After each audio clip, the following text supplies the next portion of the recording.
Before we get started, the podcast that you're about to hear was recorded by us on Tuesday, April 29th.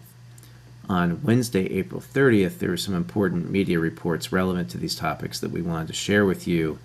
It doesn't change our view about the path forward and the opportunities that both companies and the government might have to work together along that path. Yeah, so we're coming down into the last 2 weeks before the AI Diffusion Rule kicks in. There's a lot of discussion within the halls of different parts of government in terms of how these modifications are going to take form. Potentially, the three-tiered system of countries may go away. There may be country-to-country negotiations that become part of this, which would fit in with the pattern that we're seeing with the Trump administration and dealing on the tariff side as well. But in the end of the day, it looks like the AI diffusion rule is probably going to go ahead.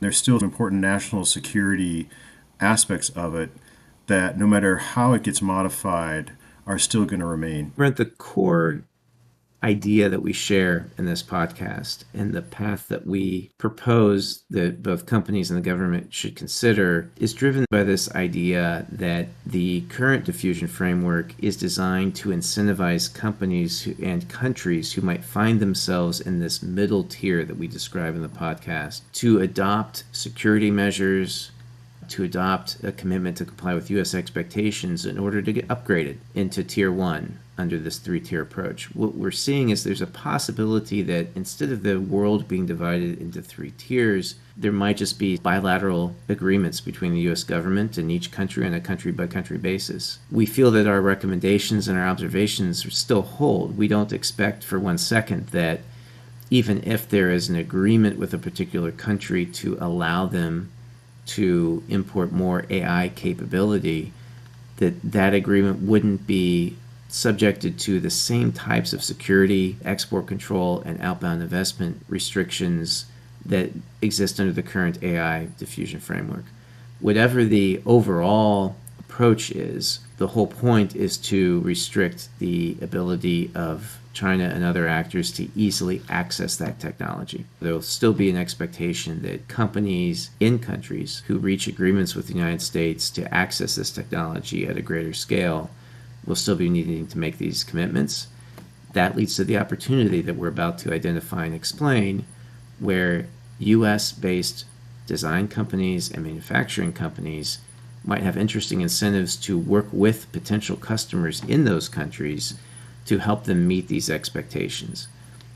It might be in those US companies' interests to help them do so and to do so more quickly than they might do otherwise if they were left to their own devices and left on their own to negotiate with the US government exactly how they were going to meet those standards. So Brent, this is one of those reasons we timestamp things. It is Wednesday, April 30th, just before midnight, heading into Thursday of May 1st. We have your way forward. And we're about to explain how.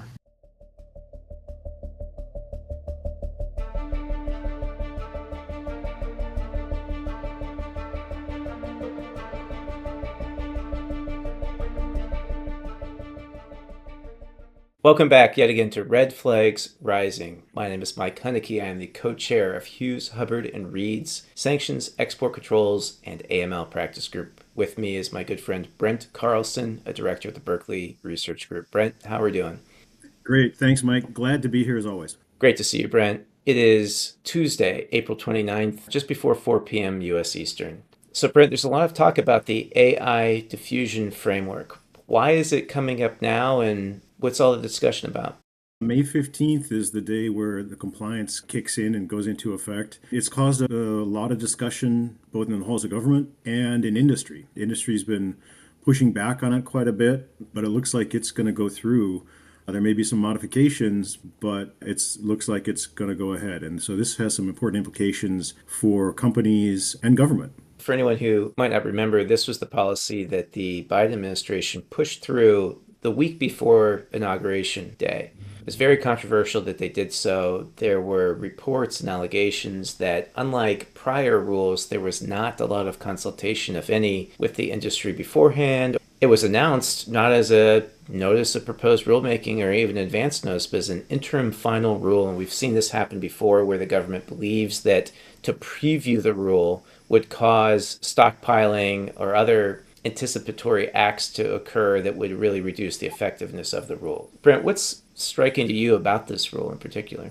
Well, it's how it got rushed out. Right in the last days of the Biden administration, right before inauguration for the new Trump administration, pushing it out without that traditional process of consulting with industry reflects that the government is really concerned. And they're concerned for the stated reasons in the rule itself right up front, which are national security concerns. There are some very serious national security concerns by the United States government here. We're not talking about mainstream gaming PCs or consumer hardware, but these are applications for weapons of mass destruction, WMD, which they put right up in there. AI is in the middle of not just the commercial technologies and applications of the future, but it's also in military as well. It's right in the middle. The country that leads in AI is going to be the one that's also going to be leading in defense and military capabilities as well. So this is a top priority and the stakes are high. But I think for both industry and government, although they've been at locking horns on this, there's an opportunity for both here. And I think this is where we say we have your path. Exactly. There's a lot of conflict over this. People from both sides of the debate raising very serious concerns about what has been wrought by this rule, and I think there were probably some expectations, including based on the testimony of some now confirmed officials in the Department of Commerce, that the rule would at least be given a second look. As somebody recently said at a conference, though, a second look doesn't mean it's going to be better for industry. This is also coming in the context and really on the heels of the April 1st report to the president by the Secretary of Commerce, as requested under the America First Trade Policy, about export control loopholes and recommendations to close them. Now, that report still is not public. We've seen only an April 3rd executive summary that didn't give much detail, but again did reiterate this simpler, stronger, and more effective idea that could be broader and even more impactful in industry, not necessarily narrower. Is there some common ground? Is there actually a way to think about this diffusion rule and how it might work that would show a path forward for both industry and government? Is this a zero-sum rule where one's going to win and the other's going to lose? Or might there be some silver linings, so to speak, in an AI diffusion framework? That's really the spirit with which we're approaching this. Brent, let's unpack this one a bit. Where should we start to begin to think about whether there's some common ground here that might actually benefit both parties? Let's take a look at the locking of horns between industry and government over this. Geopolitically, the world has just totally changed, and it continues to change. It's no longer a simple fight between purely commercial interests and national security interests on the part of the government. There's a way forward where we can get a win-win here and look for these opportunities, but also addressing these national security concerns. Instead of pining away for a world that has already gone, recognize that, step in front of it, and the successful companies that do that will grow their business in this new environment. But why don't we talk about the diffusion rule a little bit, how it stacks up, and where we see this developing into both the carrot and the stick, really. This harkens back to a framework the Allied powers applied in the First World War. They were trying to restrict the imports by Germany of coal, steel, other critical inputs for the war effort by first requiring exporters to show end-use certificates and to get clearance. Now, the Allies had the navies to enforce this blockade, but they found this to be very difficult, time-consuming, and frankly ineffective, especially when in that war you had not only Switzerland, but also the Netherlands as neutral powers who continued to trade with Germany. Eventually, what the Allies adopted was called the rationing system. They said, you know what, we don't care what you say, what this is going for, or to whom you say this is going to. We know pre-war, in peacetime, what the Netherlands and Switzerland would need in terms of these raw materials. We know even what peacetime Germany would need in terms of these materials. You can continue, Netherlands and Switzerland, to import those quantities. But beyond that, we're going to stop everything. And we don't care what it is. The quota system that we see here in the AI diffusion rule is very similar to this. There's an excellent report, Brent, by Barath Harithas from the Center for Strategic and International Studies on this framework. This is a 200-plus page rule. I like the way that he's thinking about it and how he describes it. Now, there's three tiers. There's Tier 1, a sort of inner circle of countries that cooperate on intelligence, close NATO allies, and a few heavyweights in the semiconductor space. But those are essentially unregulated.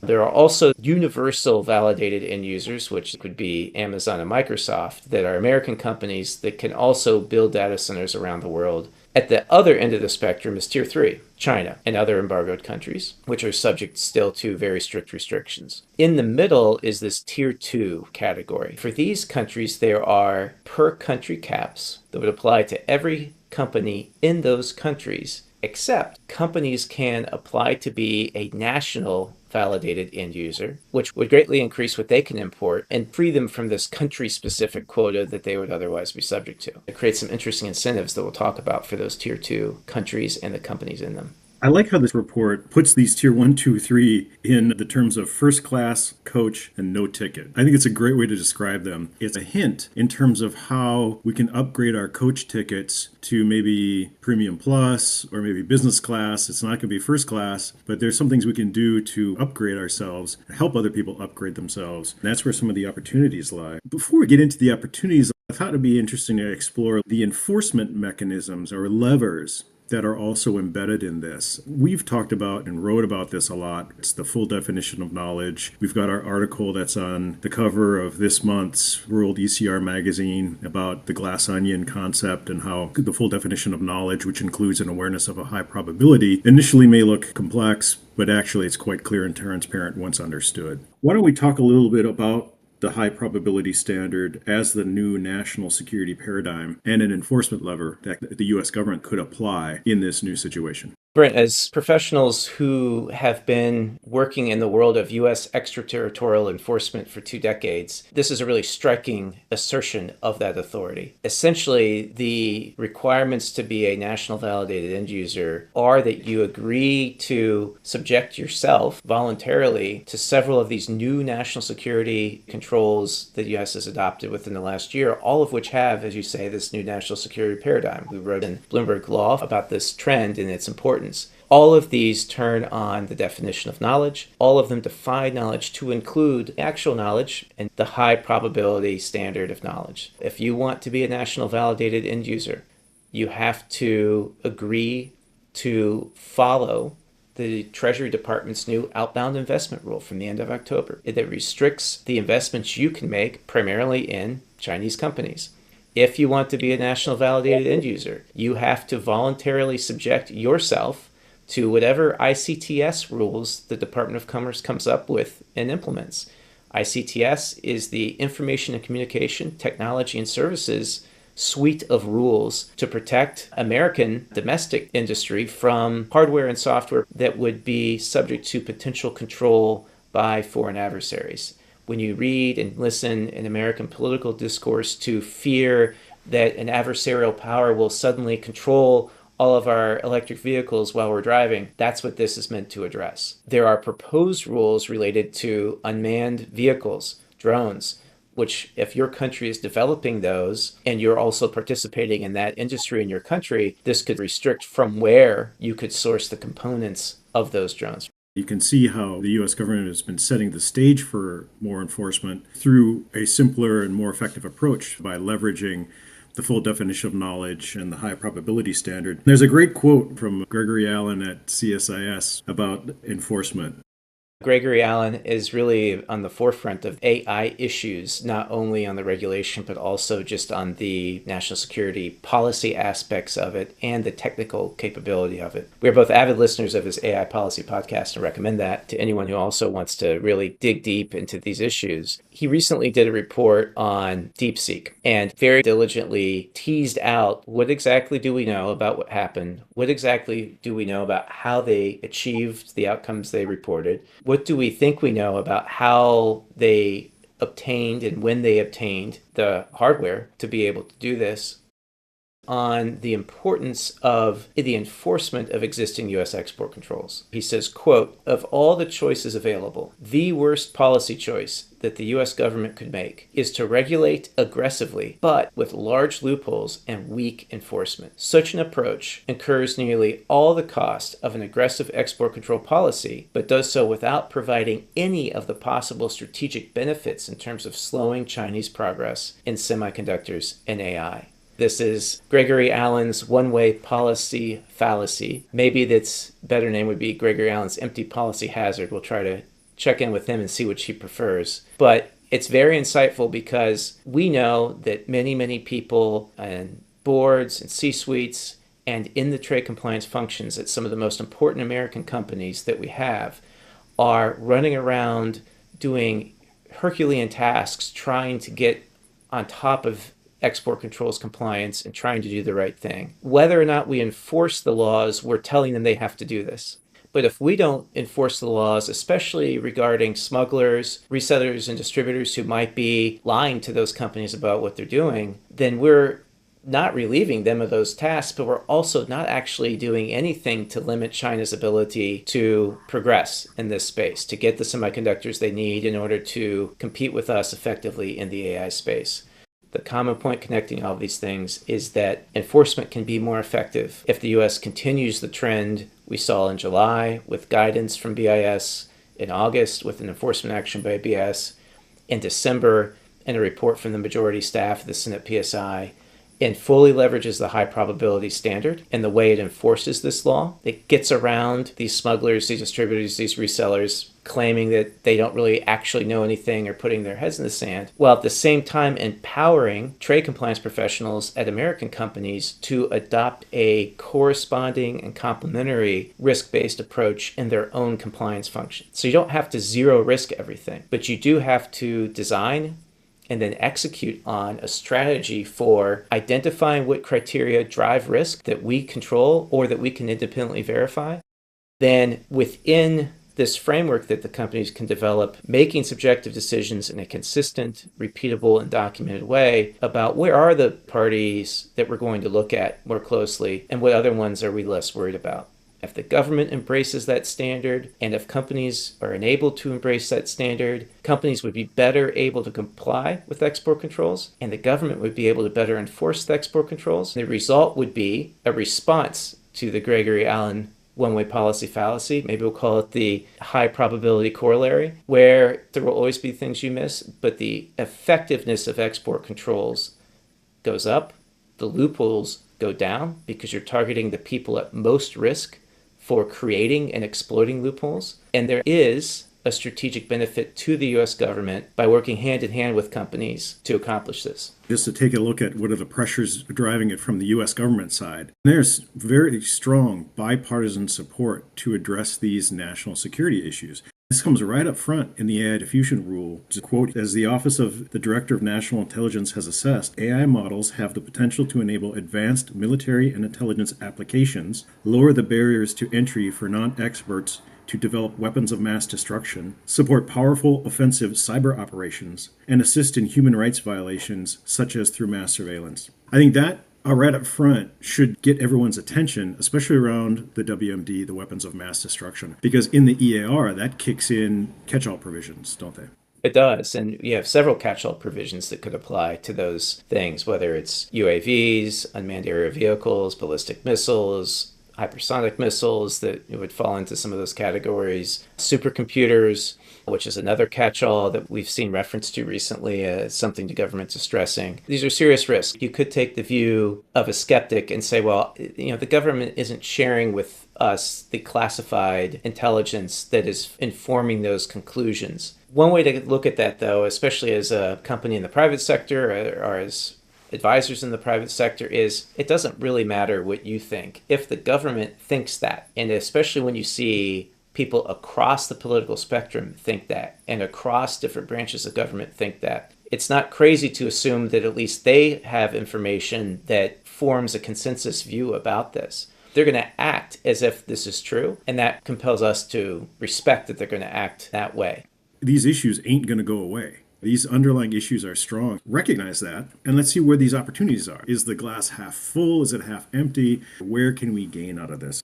Mike, you and your colleagues had a great client advisory that came out on helping middle-tier countries and companies in there to upgrade themselves so they can go from a coach ticket to premium plus, a business class. This is classic business development 101, where for the companies selling into those, we're helping to build that market, which is going to be sustainable.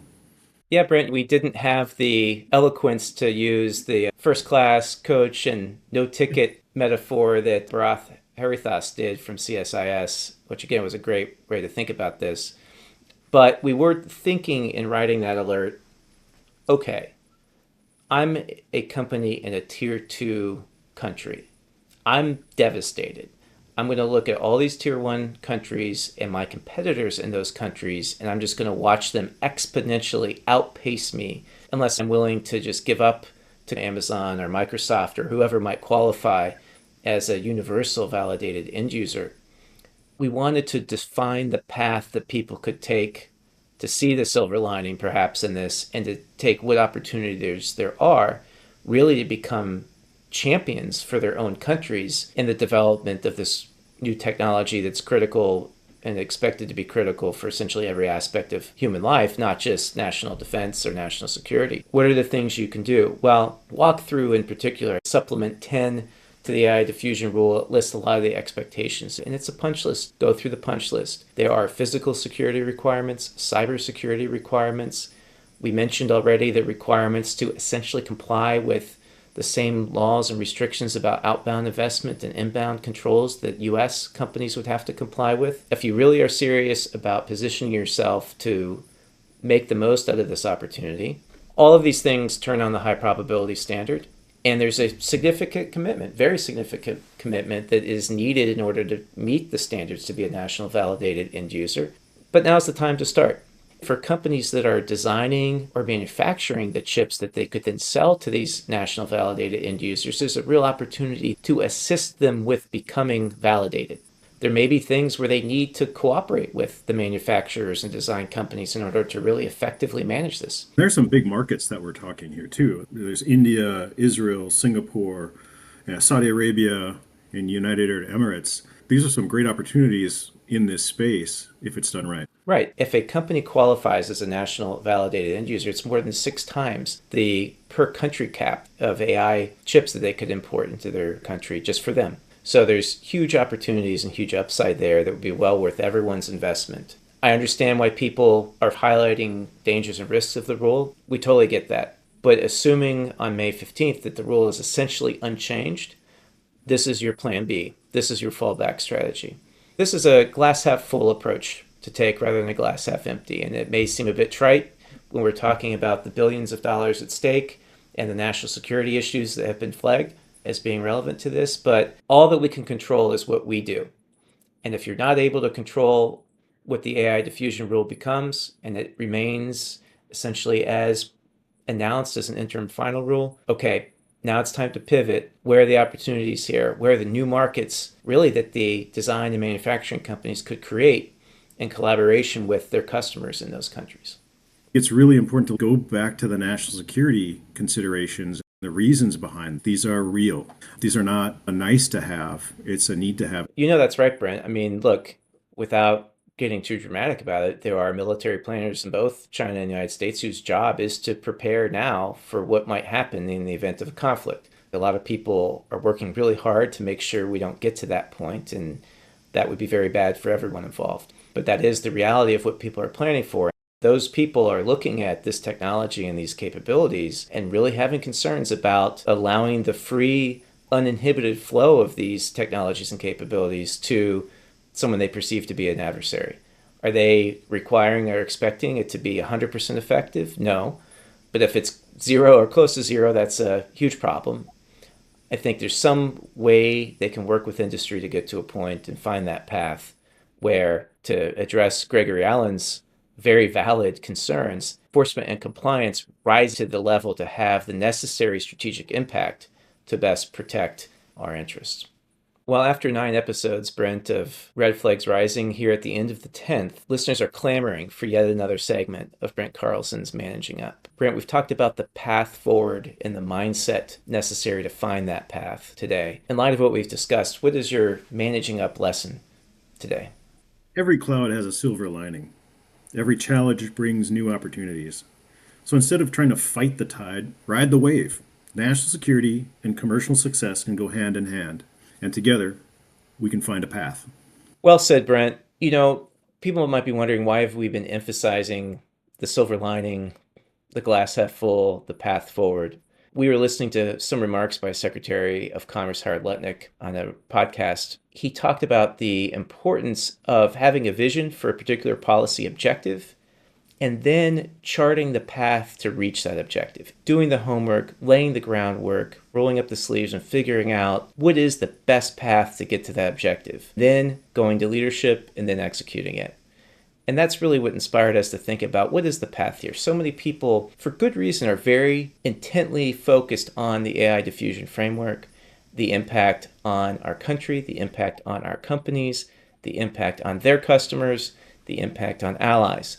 These are serious issues that are very appropriately getting a lot of attention. But it seemed to us we're spending the time to unpack the actual proposed rule a bit, to think about opportunities that might present, again, assuming it comes into effect on May 15th. And if the objective is to promote allies and frankly to look at this as a way to build capacity and scale in friendly countries, how might business and the government, industry and the Department of Commerce work together to find those opportunities and take advantage of them? Definitely. We have your path. Well, Brent, if anyone listening is interested in exploring that path with us, or picking our brains on the path, or just comparing notes over a virtual coffee or a real one, our contact information is in the show notes. Brent, that concludes our latest episode of Red Flags Rising. I have a feeling we'll have a lot to talk about in the coming weeks. Again, it's been a pleasure. Be well. Thanks, Mike. Be well.